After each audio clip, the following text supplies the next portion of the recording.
ভাই ছবি তুলেন না, ছবি তুলেন না, বারবার যে বলে নিষেধ করি। কারণ কি জানেন? একটাই কারণ, বিকজ চোখ লাগাটা সত্য। মানুষের চোখ লাগে, এই কথা শুনলে অনেক মজুমদাররা হাসবে না? কথা বুঝতে পারেন নাই? কিন্তু এটা সত্য, কারণ নবী করিম সাল্লাল্লাহু আলাইহি ওয়াসাল্লাম যা বলেছেন, সাদাকাল্লাহু ওয়া সাদাকা রাসূলুহুল কারীম।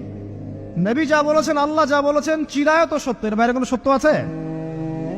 আচ্ছা দেখেন, আমি বললাম যে জাদুবিদ্যা সত্য। এই জাদুবিদ্যার চর্চা মানুষ করে, এখনো করে, এবং এই জাদু দিয়ে মানুষের ক্ষতি করার জন্য জিনের প্রয়োজন হয়, দুষ্ট জিন। এই জিনগুলোকে মানুষ তাবে করে মানুষের ক্ষতি করার চেষ্টা করে। দেখবেন এখন গ্রামে গঞ্জে শহরে সব জায়গায় ছড়িয়ে পড়েছে না? দেখবেন, খুব সতর্ক থাকবেন। আমি পরে সলিউশন বলছি আপনাদেরকে। আরেকটা বলেছি, নবী সাল্লাল্লাহু আলাইহি ওয়াসাল্লাম বলেছেন চোখের বদনজর এমন সত্য যে একটা উটকে এই রান্নার ডেকচির মধ্যে ঢুকাই ফেলতে পারে। একটা উট খুব সুন্দর, ভালো, আপনি দেখছেন, মাশাআল্লাহ বলেন নাই, নজর লেগেছে, উটটা মারা গেছে, দেন তারপর তাকে জবাই করে খেয়ে ফেলতে হয়েছে।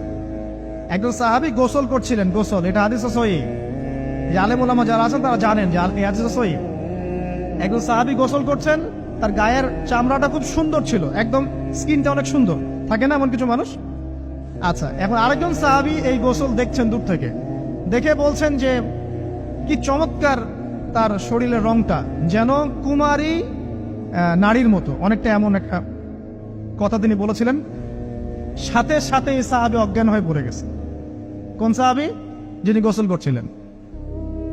এটার আপনি কোনো ব্যাখ্যা দিতে পারবেন না তো, এখানে কোনো সায়েন্স দিয়ে বা মেডিকেল সায়েন্স দিয়ে আপনি কোনো ব্যাখ্যা করতে পারবেন না। একটা ব্যাখ্যা দিতে পারেন, কিন্তু কেন সেটা হলো সেটা আপনি অ্যান্সার খুঁজে পাবেন না। তো নবী সাল্লাল্লাহু আলাইহি ওয়াসাল্লামের কাছে নিয়ে যাওয়া হলো তাকে।